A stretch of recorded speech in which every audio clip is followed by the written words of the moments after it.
Olá, sejam todos muito bem-vindos ao IntegraCast, o seu podcast de varejista para varejista. Eu sou a Poliana Mantovanello e eu tenho o prazer de receber vocês para o nosso 6º episódio. Antes da gente começar, eu vou me autodescrever. Eu sou uma mulher de pele branca, cabelos e olhos castanhos e hoje estou vestindo uma camiseta branca com a belíssima escrita Onde tem amor, tem beleza. Quinzenalmente, o IntegraCast está no ar, no Spotify e no YouTube. Terça sim, terça não, trazendo especialistas do Grupo Boticário para a gente conversar sobre varejo, sobre negócios, sobre resultados, uma forma de crescermos juntos. Hoje, a gente tem a honra de receber Mariana Alves, especialista em marketing digital e growth hacking. Mari, seja muito bem-vinda ao IntegraCast. Obrigada, Poli. Estou muito feliz de estar aqui. Mais feliz ainda de ter sido recebida com pão de queijo, gente. Que delícia! É assim que os mineiros recebem e eu estou sendo recebida assim. Muito gostoso, Poli. Tinha Obrigada. jeito de ter uma convidada direto de Belo Horizonte que não fosse assim? Não, fizemos não questão. tinha. Então, esse papo aqui regado a pão de queijo e cafezinho para conversar hoje sobre a importância do marketing digital, a importância de investir em comunicação para os negócios e trazer, claro, cada vez mais clientes, mais resultados e crescimento para a gente. A Mari vai contar um pouquinho da experiência dela e dividir com a gente algumas dicas e truques que ela aprendeu ao longo dessa consistente carreira. Conta um pouquinho, Mari, para a gente sobre a tua trajetória até aqui, fala um pouquinho sobre como você chega até o Grupo Boticário e o que você espera desse papo tão gostoso hoje. Conto sim, pessoal. Primeiramente, é um prazer estar aqui com vocês. Vou primeiro me autodescrever. Eu sou uma mulher de cabelos pretos agora, era loira até 2 semanas, agora cabelos pretos, olhos castanhos. Estou vestindo uma blusa linda, gente, do Boticário, sobre a diversidade, que é uma causa que a gente lindamente abraça, e uma jaqueta preta. Eu tenho mais de 18 anos, gente, de experiência. Eu comecei nova, não sou... comecei bem nova. Já passei pela Coca-Cola, já passei pela Ali Combustíveis, pela Localiza, pelo Banco Inter. E agora é um prazer, gente, estar aqui no Grupo Boticário, essa empresa fantástica. E especialmente conversar com vocês, varejistas, aqui nesse podcast. Que delícia te receber, Mari. Obrigada. Para a gente começar, vamos falar um pouquinho sobre o contexto que nos trouxe até aqui, né? Acho que a gente tem muito chão desde que as empresas faziam anúncios que a gente chama no offline, né? Anúncios em mídia tradicional. Então, sempre trabalhando com mídia televisiva, rádio, mídia out of home, né? Que a gente chama o famoso outdoor. Então, as grandes placas de rua, panfletagem, tudo aquilo que a gente tinha como mídia off. Tudo isso eram recursos que estavam mais ou menos acessíveis ao varejista, dependendo do orçamento que ele tinha na mão. Tem uma proporção muito direta, né, entre investimento e alcance, no caso da mídia offline. Então, quanto mais pessoas alcançadas, mais caro era o investimento que esse varejista precisava fazer nesse plano de divulgação. E quando entra em cena a mídia digital, a gente tem um shift nesse cenário, né? A gente tem, então, uma possibilidade de amplificar alcance a um custo que já não está mais tão fora assim, é um custo que já passa a ser possível, já não é mais proibitivo para o varejista. E é nesse cenário que nasce o growth hacking, né? Então, eu queria que você contasse um pouquinho para a gente sobre a tua experiência com marketing digital e o que é o tal do growth hacking. É isso mesmo, Poli. Então, eu brinco que eu sou da época, né, dessa mídia offline, né? Então, eu comecei a fazer publicidade e o resultado era medido simplesmente se vendeu ou não vendeu. E hoje, com as mídias digitais, a gente consegue personalizar a comunicação. Então, isso é um ponto super relevante. Então, se você é um varejista lá em Belo Horizonte e atua, por exemplo, ali em um determinado bairro e você quer começar a se tornar conhecido ali naquela região, você pode utilizar o Instagram, por exemplo, como uma mídia geolocalizada. Eu quero alcançar um raio de 5, de 10, de 20 quilômetros. Então, primeiramente, você consegue personalizar a sua comunicação. Ou, por exemplo, o meu público, eu tenho uma farmácia, né? E aí eu quero focar num público de 25 a 80 anos, por exemplo. Então, você consegue segmentar ali, essa é a idade, ou esse é o sexo, se for o caso de uma perfumaria, por exemplo. Eu sei que X% do meu público é de mulheres. Eu consigo impactar mulheres para poder ter uma comunicação mais direcionada? Consegue, por mídias digitais você consegue. E um ponto que você trouxe, que é super relevante, é o investimento. Realmente está muito mais fácil, está muito mais barato, muito mais democrático fazer comunicação via redes sociais. Então, realmente, o growth nasce desse momento, né? Primeiro, de análise de dados. Então, essa é um outro ganho muito forte das mídias digitais. Eu até brinquei aqui no início, né? A gente media uma boa campanha praticamente pelas vendas, e hoje não, hoje você mede quantas pessoas foram alcançadas, quantas pessoas clicaram naquele anúncio, quantas pessoas, por exemplo, foram direcionadas para o seu WhatsApp, se é o canal de vendas que você plugou ali naquele Instagram, quantas vendas você fez naquele dia que você soltou o anúncio. É muito mais fácil você mensurar os resultados e saber, inclusive o ROI, né, que é o retorno sobre investimento. Então, você consegue saber quanto você gastou e quanto efetivamente você teve de retorno naquele investimento. Então, gente, parece um pouco complicado, mas não é, super fácil. Você fazendo, colocando a mão na massa. E hoje, gente, informação também está muito democratizada, né? As redes sociais democratizaram o conteúdo. Então, tem blogs, tem sites, tem plataformas de vídeos, tipo Hotmart, entre outras, e Udemy, com custos muito acessíveis que ensinam ao marketing digital de uma forma super fácil e barata. Muito, muito bom. Acho que esse ponto que você tocou é super relevante quando a gente pensa na possibilidade de ter inúmeros KPIs ao longo do processo, né? Não é mais o anúncio se conectando diretamente à venda somente. A gente tem inúmeros estágios ali no meio em que a gente vai acompanhando a evolução desse prospect, que se torna eventualmente um lead qualificado para ações de marketing, depois um lead qualificado para iniciativas de vendas, e assim tem uma conversão que ela é mais fluida, ela acontece de maneira mais natural, porque você traz esse cliente até você ao longo de todo esse processo. E a filosofia transmídia, os multicanais digitais vão te ajudar a fazer isso. É o que a gente chama de funil. Então fala um pouquinho pra gente, Mari, sobre como é essa filosofia do funil de vendas. Falo sim, pessoal. E na verdade a gente tem até 2 funis, né? O funil de vendas, que é efetivamente quando a gente tem o lead, que nada mais é do que a pessoa que está querendo comprar com você.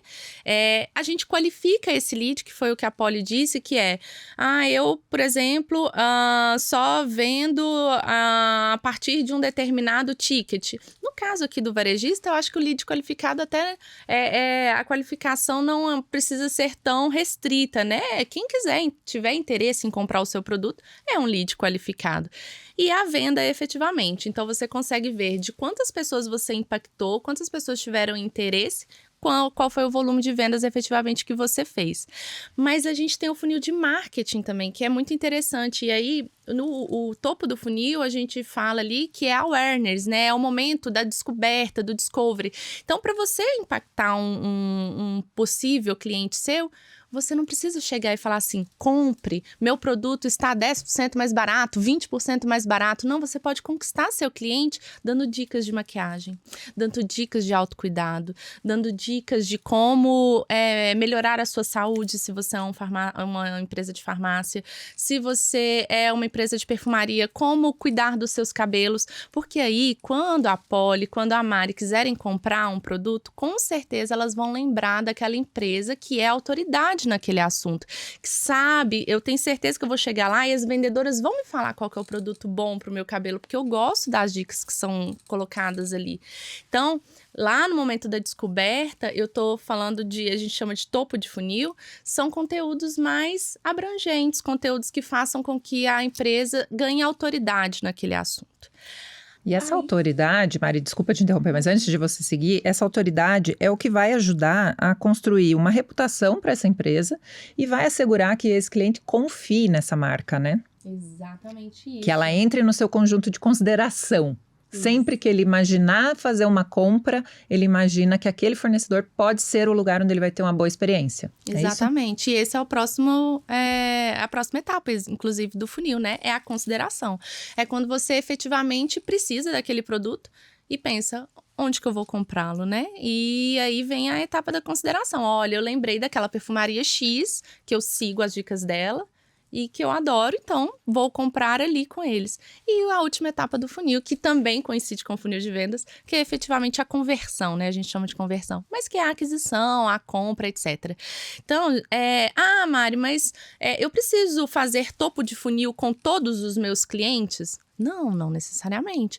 Tem cliente seu, prospect seus, que precisam daquela informação de topo de funil, mas tem outros não, já estão super acostumados, já sabem que a sua perfumaria tem determinado produto que ela gosta. Como é que você pode atraí-lo? Com uma oferta. Então, Black Friday, por exemplo, é uma super oportunidade de fundo de funil, né? É o momento de você dar foco em fundo de funil, é o momento de você promocionar os seus produtos e atrair já no momento da conversão.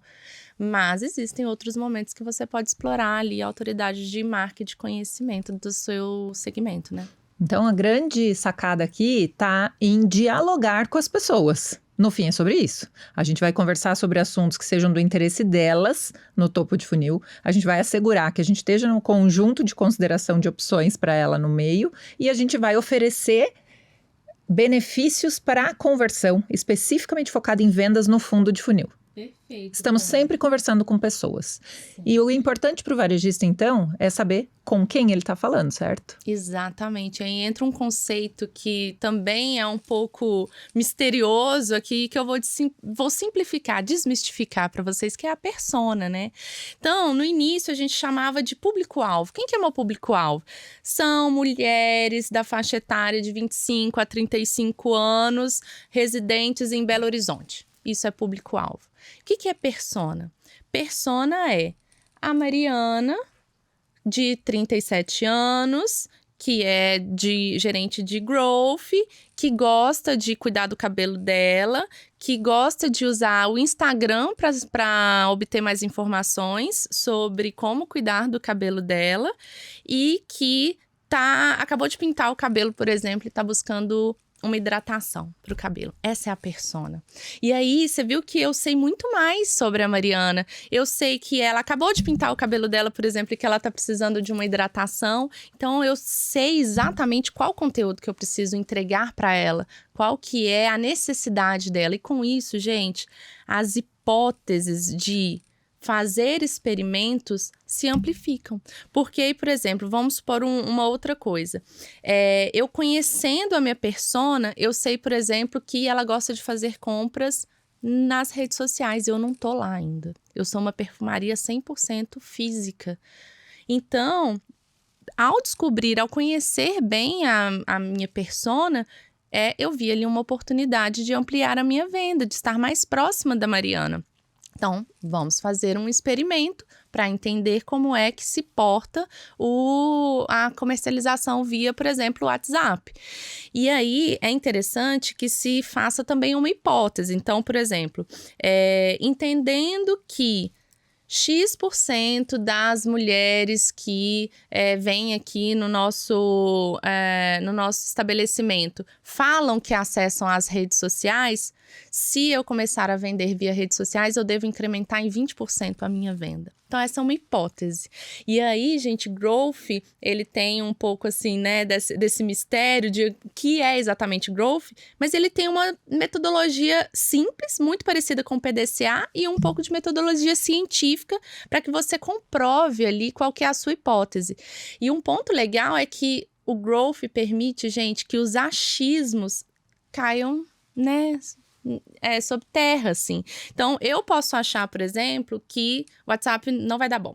A Polly pode achar que o WhatsApp vai ser ótimo, que o WhatsApp vai fazer a gente crescer 30%. Bora fazer, então, bora testar. E aí é por meio de dados que a gente vai descobrir o que realmente faz sentido. Ou, por exemplo, a gente vai achar que um conteúdo em vídeo é melhor para o cliente. Ou outra pessoa fala, não, eu tenho certeza que o conteúdo, se você trouxer prints de imagens de cabelo, com fotos, etc., vai ter maior engajamento.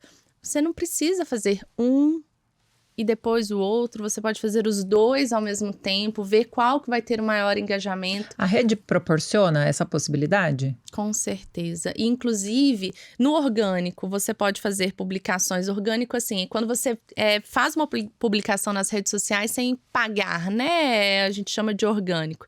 Você pode fazer posts até no mesmo dia e ver qual que é o engajamento de cada um dos formatos. Você está testando horário, você está testando argumento, você está testando vídeo versus foto, você está testando uma série de coisas que basta estar consciente de que você está fazendo. Porque se você fizer por fazer sem esse controle, aí você perde a etapa da experimentação. Exatamente. E perde o aprendizado que deriva disso. E o ideal, é assim que a gente deveria pensar. Exato. E você trouxe um ponto super legal, que é a gente tem várias possibilidades no teste, mas o ideal é que você isole a variável. Então, por exemplo, eu vou fazer 2 publicações ao mesmo tempo com formatos diferentes para ver qual que tem maior impacto. Ou eu vou postar um post muito parecido do que o outro, mas em horários diferentes, para eu ver qual que é o horário que melhor atende o meu cliente, que tem maior engajamento. Ou eu vou postar um mesmo tipo de formato, então eu vou postar, a gente chama de estático, que são fotos. Eu vou postar 2 fotos, uma com um conteúdo mais topo de funil e o outro com um conteúdo mais fundo de funil. E então, assim eu sei quanto minha base está pronta.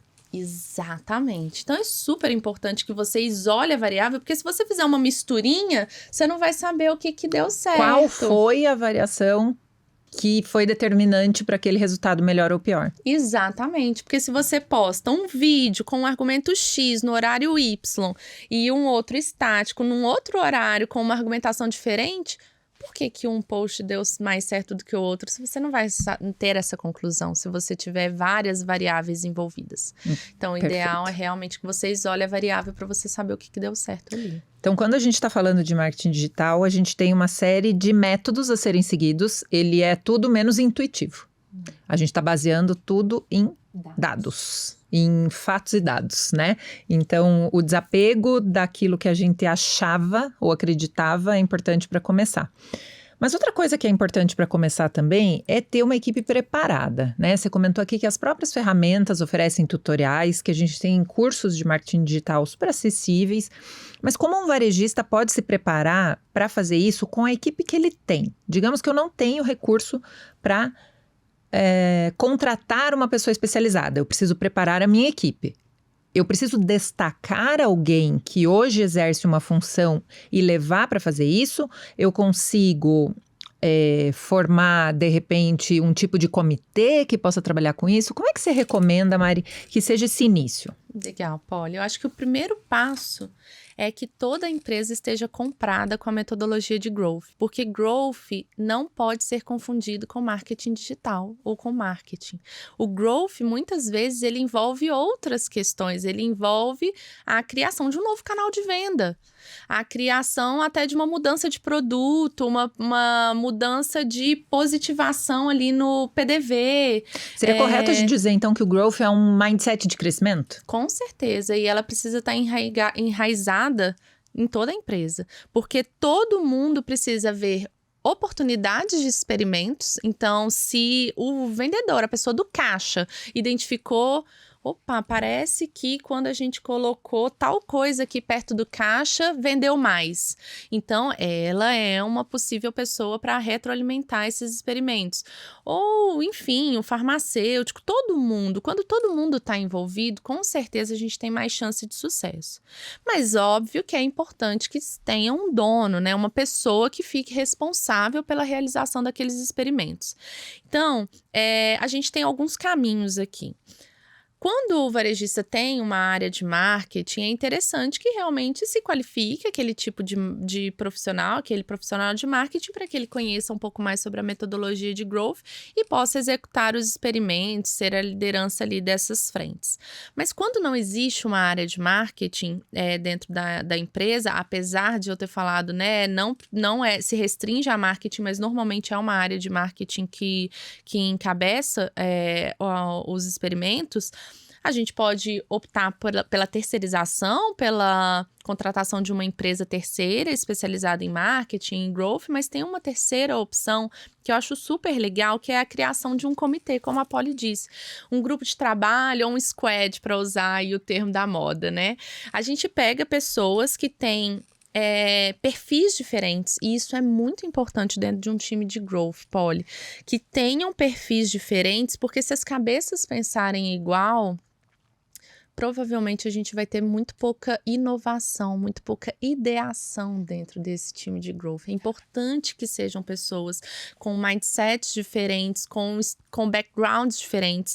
Então, é interessante que tenha uma pessoa que seja o experimentador mesmo, que execute os experimentos, mas é importante ter uma pessoa também que conheça de dados, que tenha uma familiaridade ali com mensuração de resultados. Então, por exemplo, vamos supor que você vai testar uma promoção. Eu tô com tal produto parado no estoque e eu quero fazer uma promoção leve 3, pague 2. É importante que tenha uma pessoa que fique responsável por identificar quanto que eu vendia desse produto fora da promoção. A partir do momento que eu criei a promoção, quanto que eu vendi? Qual foi a diferença que nós tivemos? Qual foi o investimento que eu fiz e o retorno que eu obtive? Então, é uma pessoa que precisa ter um pouco ali de conhecimento em dados para poder trazer essas informações. E uma liderança. Quem que é essa liderança? Pode ser o dono da empresa, pode ser o empreendedor, pode ser o gerente, pode ser... E qual que é o papel principal dele? Abrir caminhos para o experimento. Então, se ele precisa envolver o estoquista para fazer um experimento, ele vai envolver o estoquista. Se ele precisa do caixa, ele vai envolver o caixa, ele vai treinar o caixa. Se ele precisa da área de TI, ele vai envolver a área de TI. Se tem uma pessoa ali ou um terceiro, né, que é responsável pela implementação dos softwares ali dentro daquela farmácia, dentro daquela perfumaria, que normalmente os varejistas, né, têm alguém que conhece um pouco mais de tecnologia para poder mexer no softwares, né, configurar os softwares que envolvem aquele varejo, ele vai envolver. Então, precisa de uma pessoa para ir desbravando ali, abrindo caminhos dentro da empresa para proporcionar que aqueles experimentos aconteçam. Mas é super importante desmistificar que não precisamos ter um profissional full-time, o tempo todo dedicado a isso. Os experimentos podem acontecer, né, de forma paralela ao trabalho que aquele profissional desenvolve, e que a gente não precisa ter essencialmente profissionais de marketing somente fazendo esses experimentos. Podemos ter outras pessoas trabalhando nisso também. Até porque a gente começou essa conversa falando que o marketing digital e o mindset de growth é possível ser feito sem investimentos tão expressivos assim, né? Então, a gente entende que investimento em estrutura, né, em contratação de pessoas, não é necessário no primeiro momento, né? Vale a pena testar, vale a pena começar pequeno, vale a pena comprar a todos com a percepção do valor daquela nova iniciativa. E por falar em percepção de valor, conta pra gente um case que você já viu ao longo da tua carreira em que a metodologia de crescimento fez toda a diferença para os resultados. Legal. Eu vou contar um clássico aqui, gente, que não poderia faltar nesse podcast, que é do Sean Ellis, que é o criador do termo Growth Hacking. Ele é um ex-colaborador da Dropbox. Eu não sei se vocês conhecem. Dropbox. Exatamente. É uma empresa, né, precursora aí desse serviço de colocação de dados em nuvem. E eles estavam precisando muito aumentar o volume de usuários, né, obviamente, como toda empresa, aumentar o número de clientes utilizando aquele serviço. Eles começaram fazendo mídia digital, mas o que eles estavam percebendo? Que o valor que eles estavam pagando para fazer aquela mídia estava ficando muito mais caro do que o retorno que eles estavam tendo com aquele usuário, né? E a gente chama o famoso ROI negativo, ou custo de aquisição negativo. Eu estou pagando mais para ter o cliente do que efetivamente ele me retorna. E aí, Polly, vem aquele ponto que a gente falou, eles começaram a entender muito bem qual que era o prospect deles, quais eram os potenciais clientes deles. E eles fizeram 2 iniciativas muito legais. A primeira, eles viram que esse tipo de usuário, ele normalmente seguia uma determinada página que existia lá nos Estados Unidos. Então eles mapearam uma persona. Mapearam, fizeram todo o estudo bonitinho. Eles viram que esses determinados seguidores desse site gostavam de conteúdos de um determinado estilo. Um estilo mais geek, vamos chamar assim, mais nerd, mais diferentão. Fizeram um vídeo, gente, eles cresceram mais de 50 mil usuários numa noite. Só com a divulgação desse vídeo. Mas eles ainda estavam muito longe da expectativa deles. Eles estavam com 75 mil usuários. Eles cresceram de 10 para 75 mil usuários nesse momento. E aí, eles viram a oportunidade de fazer o que a gente chama de member get member. Ou, no bom português, boca a boca, galera. Então, o que eles fizeram? Olha, se você me indicar, o que eu vou te dar? Mais espaço para você armazenar os seus dados. Paulo, isso é genial, porque eles não precisaram tirar dinheiro para poder remunerar aquele cliente que trouxe um outro cliente. E o cliente obtinha um benefício tangível para ele. Tangível, né? Aquilo e era desejado. perceptível. Exatamente, tinha o valor, porque se ele era cliente é porque ele via valor naquilo. E 500 mega a mais na época de 2000 e alguma coisa, era muita coisa, né? E aí eles fizeram isso e eles simplesmente cresceram de 100 mil usuários para 4 milhões em pouco mais de um ano. Então, esse é um case clássico de growth, e aí o Sean Ellis, muito empolgado com isso, ele começou a estudar outras empresas que também tiveram crescimentos exponenciais. E aí ele identificou 3 coisas que faziam parte, assim, dessas empresas. Os senhores estão com seu caderninho na mão. Anotem. Este é o momento. Exatamente, anotem, mas a gente já falou um pouco sobre eles. O primeiro, gente, é fugir do marketing tradicional, né? A gente não pode ter aquele arroz com feijão. Ele pode funcionar para uma empresa, mas ele pode não funcionar para a sua. Conhecer o seu cliente, o perfil do seu negócio, então, é imprescindível. Com certeza. E como a gente falou aqui no início, a personalização hoje tá, fácil de ser feita, né, gente? Conhecendo o seu público, você faz a comunicação no tom de voz que ela precisa, você dá o benefício que ela deseja. Então, se você fazer, por exemplo, um programa de fidelidade. Eu tenho uma perfumaria e eu fiz uma pesquisa e eles me falaram que o que eles querem ter é, por exemplo, amostras grátis. Olha que legal. Às vezes você não vai precisar nem gastar, porque você ganha já a amostra. Né, na negociação, você já pode solicitar esse benefício adicional para que ambos ganhem. Exatamente. Quando o varejista vende mais, a indústria também vende mais. Exatamente. Então, essa é uma possibilidade. A outra coisa é que eles tinham times, né, pessoas que faziam aquilo acontecer, né, que a gente acabou de falar. Então, elas podem ser dedicadas ou não, mas elas tinham ali pessoas que faziam aquilo acontecer.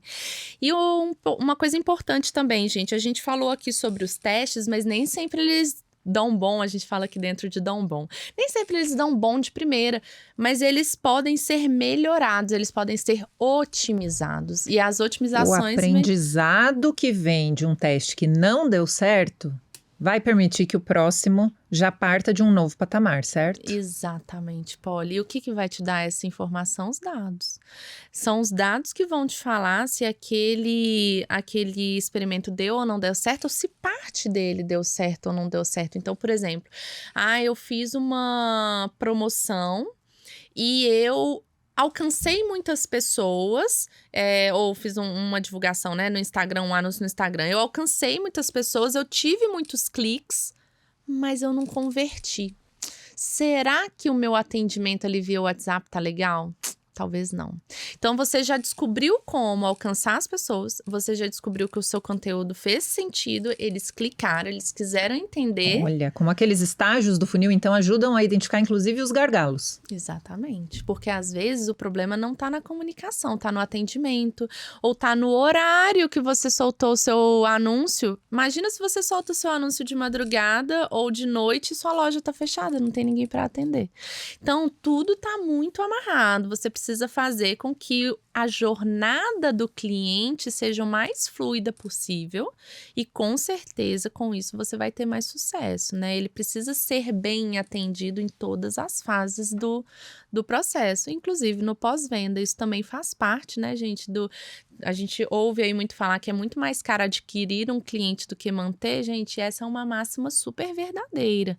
Então, o growth passa pela fidelização também, isso é muito legal, sabe, Paulo? Antes, as pessoas pensavam que growth era só aquisição de cliente, aquisição de cliente. Não, a gente também atua na fidelização do cliente, em fazer com que ele queira comprar ali cada vez mais, ele queira voltar na sua farmácia, ele queira voltar na sua perfumaria e que ele aumente o valor de compra.